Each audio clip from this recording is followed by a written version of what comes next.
To kawaii craft വിത്ത് മീര. വീണ്ടും ഇപ്പോൾ ഞാൻ വീണ്ടും ഒരു ബുക്ക് മാർക്കായിട്ടാണ് വന്നിരിക്കുന്നത്. എൻ്റെ ടേബിളിൽ ബുക്ക് മാർക്ക് കൊണ്ടെന്ന് അറിഞ്ഞു പറയാം. ഇപ്പം തന്നെ ഒരു 6-7 ബുക്ക് മാർക്ക് ഉണ്ടാക്കി കഴിഞ്ഞു കേട്ടോ. അതല്ലാണ്ട് എക്സ്ട്രാ വേറെ ബുക്ക് മാർക്ക് ഓരോ സ്ഥലത്തായിട്ട് കിടക്കുന്നത് എൻ്റെ ടേബിളിൽ തന്നെയുള്ള കാര്യമാണ് ഞാൻ പറയണത്. പിന്നെ ഗിഫ്റ്റ് ചെയ്യാറുമുണ്ട് ബുക്ക് മാർക്ക്. അപ്പം ഞാൻ ഇന്ന് ഉണ്ടാക്കാൻ പോണത് ഇതെൻ്റെ 3ാമത്തെ മാഗ്നറ്റിക് ബുക്ക് മാർക്കാണ് കേട്ടോ. ഇതാ ആണ് മാഗ്നറ്റിക് ബുക്ക് മാർക്ക് ഉണ്ടാക്കാനായിട്ടുള്ള കുഞ്ഞു മാഗ്നറ്റ്സ്. ഞാൻ 2 ടൈപ്പിലുള്ള മാഗ്നറ്റിക് ബുക്ക് മാർക്ക് ഉണ്ടാക്കാറുണ്ട്. ആദ്യം ഇങ്ങനത്തെ റിങ് ആയിട്ടുള്ള മാഗ്നറ്റ്സ് വെച്ചിട്ടും പിന്നെ അതേപോലെ ഇങ്ങനത്തെ ഒരു ടേപ്പായിട്ടും ഉള്ളതുണ്ട് കേട്ടോ. അപ്പം ഞാൻ ഇന്ന് റിങ് ആയിട്ടുള്ളതാണ് ഉണ്ടാക്കാൻ പോണത്. ഇന്ന് ഞാൻ അത്ര വരയ്ക്കലോ ഒന്നുമില്ല, ഞാൻ ഈസി ആയിട്ടുള്ളൊരു വേയാണ് ചെയ്യാൻ പോണത്. ആദ്യം ഞാനൊരു കാർഡ് ഷീറ്റ് എടുക്കുന്നുണ്ട് കേട്ടോ.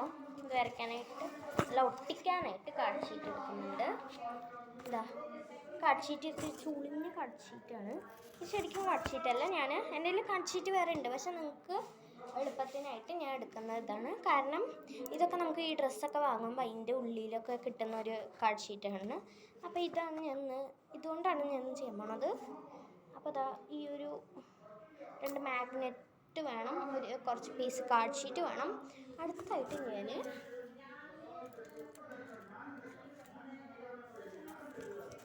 ഈ ഒരു കവായ് സ്റ്റിക്കർ, ഞാൻ ഇതുവരെ ഇത് അത്രയും ഞാൻ യൂസ് ചെയ്തിട്ടൊന്നുമില്ല കേട്ടോ.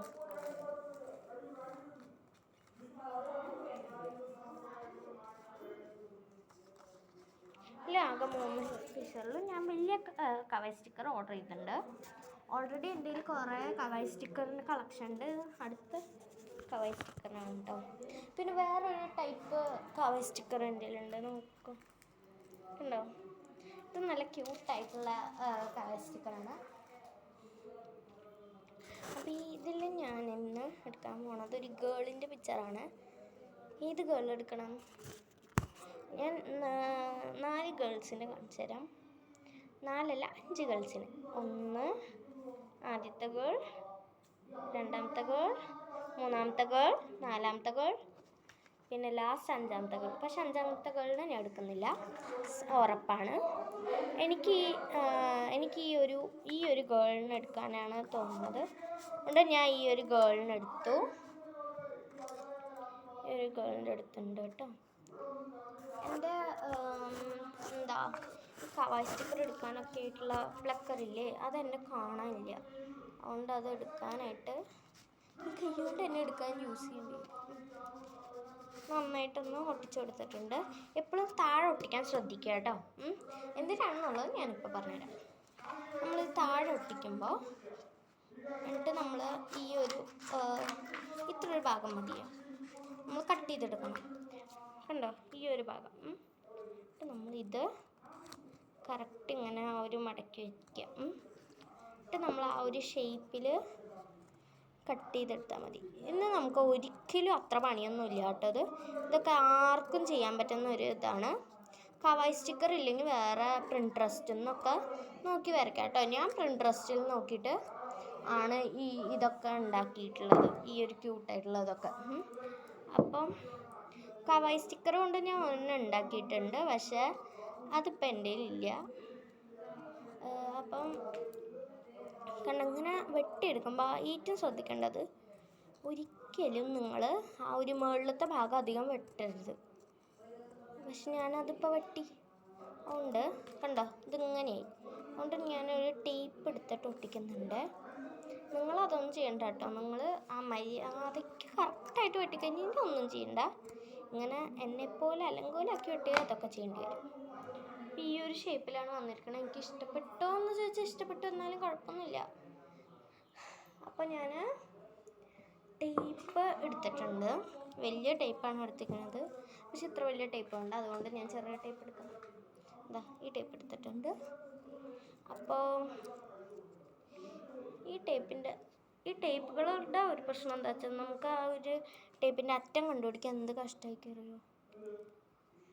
അതിനായിട്ട് ഞാൻ ഒരു ഹാക്ക് പറഞ്ഞുതരാം. ഈ ടേപ്പിൻ്റെ അറ്റത്ത് നമ്മളൊരു കാർഡ് ഷീറ്റ് എന്തെങ്കിലും ഒരു ഇത് ഒട്ടിച്ച് വെച്ച് കഴിഞ്ഞാൽ പിന്നെ നമുക്കത് മാറില്ല കേട്ടോ. ഞാനപ്പോൾ ഇത്ര പോകുന്ന ഒരു കുഞ്ഞ് പീസ് എടുത്തിട്ട് ഉണ്ട്. ഇനി നമുക്ക് ആ ഒരു ടോപ്പായിട്ട് ഒട്ടിച്ചു കൊടുക്കണം, ടോപ്പിലായിട്ട്. എന്നിട്ട് നമുക്ക് അതിനെ ടോപ്പിലായിട്ട് ഒട്ടിച്ചില്ലേ, അതിനെ നമ്മൾ തിരിച്ചിങ്ങനെ ഒട്ടിക്കണം. എന്നിട്ട് ഈ സൈഡിലുള്ള ഭാഗം മാത്രം കേട്ടോ, മുകളിലുള്ള ഭാഗം വീണ്ടും കട്ട് ചെയ്ത് കളഞ്ഞാൽ പിന്നെയും പോവും. ഈ സൈഡിലുള്ള ഭാഗം മാത്രം ഇങ്ങനെ കട്ട് ചെയ്ത് കളയാം. നമുക്ക് ആ ഒരു ഇത് കിട്ടും, ആ ഒരു എഫക്റ്റ്. എന്നിട്ട് നമ്മൾ പിന്നെ ഒരു എന്താ വെച്ചാൽ ഇവിടെ ഒട്ടിച്ച് കഴിഞ്ഞാൽ ഇത്രയും കൂടെ സ്ട്രോങ് ആകും. പക്ഷെ എനിക്കത് ഒട്ടിക്കേണ്ട ആവശ്യമില്ല. അതുകൊണ്ട് ഞാൻ ഇനി നമ്മൾ ഇങ്ങനെ കറക്റ്റായിട്ട് ഈ ഒരു എവിടെ എഡ്ജിൽ വയ്ക്കുക. അപ്പോൾ നമ്മൾ കറക്റ്റായിട്ട് ഇവിടെ വെച്ചിട്ട് ഒട്ടിക്കാം കേട്ടോ. ഞാൻ ഒട്ടിക്കണത് ഈ ഒരു ടേപ്പ് തന്നെ വെച്ചിട്ടാണ് ഒട്ടിക്കണത്. നിങ്ങൾക്ക് വേറെ ഇതൊക്കെ കൊണ്ടൊട്ടിക്കാം, എന്താ പശ ഫെവിക്വിക്കൊക്കെ കൊണ്ടൊട്ടിച്ച് നന്നായിട്ട് അവിടെ നിന്നോളും, പിന്നെ അത് വരുമൊന്നുമില്ല. എന്നാലും ഞാൻ ടേപ്പ് കൊണ്ട് ഒട്ടിക്കണം. അപ്പോൾ എനിക്ക് വേണമെങ്കിൽ ഇനി അതിനെ മാറ്റി വെക്കാമല്ലോ. അതുകൊണ്ട് ഇപ്പോൾ ടേപ്പ് കൊണ്ട് ഒട്ടിച്ചാലും അത് കേടൊന്നും വരില്ല, വൃത്തികേടൊന്നും ആവില്ല കേട്ടോ. ക്ലീനായിട്ട് തന്നെ ഇരുന്നോളും. അത്യാവശ്യം ക്ലീനായിട്ട് തന്നെ ടേപ്പ് കൊണ്ട് ഇരുന്നോളും കേട്ടോ. അത്ര ഇതൊന്നും ആവില്ല. പിന്നെ ബുക്ക് മാർക്കല്ലേ, പക്ഷെ ഞാൻ കൂടുതലും സജസ്റ്റ് ചെയ്യുക ബുക്ക് മാർക്കിന് ഒരിക്കലും ഇങ്ങനത്തെ മാഗ്നറ്റിന് എടുക്കരുത് എന്നാണ് ഞാൻ പറയുക. കാരണം ഈ മാഗ്നറ്റ് എടുക്കുക കഴിഞ്ഞാൽ അതിങ്ങനെ നന്നായി പൊന്തി നിൽക്കും. കണ്ടോ, ഇവിടെ ഈ ഒരു ഗ്യാപ്പ് വന്നതുണ്ടോ. പക്ഷെ അത് നോർമൽ മറ്റേ ടേപ്പായിട്ടുള്ളതിൽ എടുത്താൽ ഇല്ല. പക്ഷെ ഇതാണ് നിങ്ങൾക്ക് ലാഭമൊക്കെ. മീൻസ് ഒരു വട്ടമൊക്കെ ഉണ്ടാക്കണ ഒരാൾക്കാണെങ്കിൽ ഇതാണ് ലാഭം. കാരണം ഈ ആ ടേപ്പിനൊക്കെ നല്ല വില ഉണ്ടാവും. പക്ഷേ ഈ ഇങ്ങനത്തതിന് ഒരു റിങ്ങിന് ഒരു മാഗ്നറ്റിന് 3 രൂപ ഒക്കെ വിലയുള്ളൂ. അപ്പോൾ നമുക്കത് എളുപ്പത്തിൽ വാങ്ങാമല്ലോ. ഒരു വട്ടമൊക്കെ ഉണ്ടാക്കുന്ന ആളാണെങ്കിൽ അത് നല്ലതില്ലെങ്കിൽ ബാക്കിയൊക്കെ വേസ്റ്റ് ആവും പോകും. അപ്പം അങ്ങനെ വേസ്റ്റ് ആക്കാൻ ആഗ്രഹമില്ലാത്തവരാണെങ്കിൽ നമുക്ക് അത് ചെയ്യാം കേട്ടോ. എനിക്ക് സത്യം പറഞ്ഞു കഴിഞ്ഞാൽ ആദ്യം ഞാൻ ഇതാണ് വാങ്ങിയിരുന്നത്. പിന്നെയാണ് എനിക്ക് മനസ്സിലായത് അത് വേസ്റ്റ് ആവുന്നത്. അതുകൊണ്ടാണ് ഞാനിപ്പോൾ ഈ ഒരു സജഷൻ എടുത്തിരിക്കണം കേട്ടോ. എൻ്റെ അനുഭവം കൊണ്ട് പറയുകയാണ്. കാരണം ഞാൻ മറ്റേതൊക്കെ എടുത്തിട്ട് വേസ്റ്റ് ആയിട്ടുണ്ട്. അതുകൊണ്ട് കണ്ടോ, ഇത് ഉണ്ടാക്കഴിഞ്ഞു. പക്ഷേ പ്രശ്നം എന്താ വെച്ചാൽ കണ്ടോ, ഇങ്ങനെ ഒരു തിക്കായിട്ട് ഇങ്ങനെ നിൽക്കും. അപ്പോൾ നമുക്ക് നോർമൽ ബുക്സിലൊക്കെ അപ്പോൾ നമുക്ക് നല്ല രസത്തിലുള്ള ഒരു ബുക്ക് മാർക്കാക്കിയിട്ട് ഇടാം. അതേപോലെ ഇത് ഞാൻ വരച്ചുണ്ടാക്കിയതാണ്. നമ്മൾ കവായി സ്റ്റിക്കർ വെച്ചാണല്ലോ ഇപ്പോൾ. പിന്നെ അടുത്തത് ഈ സാധനം ശരിക്കും കൊള്ളായി എന്ന് തന്നെ പറയാം. ഒരു സ്പേസിന് വരച്ചതാണ്, അത് ഫുള്ള് നന്നായി കൊള്ളായിട്ടുണ്ട് പക്ഷേ ഇനി എൻ്റെ വേറെ ബുക്ക് മാർക്കൊക്കെ എങ്ങനെയാണെന്ന് വെച്ചാൽ ഇങ്ങനത്തെ ഒക്കെയാണ്, പല ടൈപ്സ് ഓഫ് ബുക്ക് മാർക്ക്. കണ്ടോ, അടുത്ത വേറൊരു ടൈപ്പ് ഓഫ് ബുക്ക് മാർക്കാണത്. പിന്നെ വേറൊരു ഇതേപോലെ തന്നെ ഫ്ലവറിൻ്റെ ബുക്ക് മാർക്ക് ഞാൻ ഉണ്ടാക്കി. പക്ഷെ ഫ്ലവറിൻ്റെ അത്ര രസമായില്ല, എന്നാലും ഞാൻ കാണിച്ചു തരാം കേട്ടോ നിങ്ങൾക്ക്. കണ്ടോ, അതേപോലെ വീണ്ടും ഒരു ബുക്ക് മാർക്കൊക്കെ ഉണ്ട്. ഇതാണ് എൻ്റെ ഇത്തിരിയും കൂടെ കൊളായ, ഇങ്ങനെ ഉണ്ടാക്കിയത് ഇത്തിരിയും കൂടെ കൊളായത് എന്ന് പറയാം. കാരണം അത് ഫുള്ളറ്റ് വന്നോന്ന് എനിക്കൊരു സംശയം.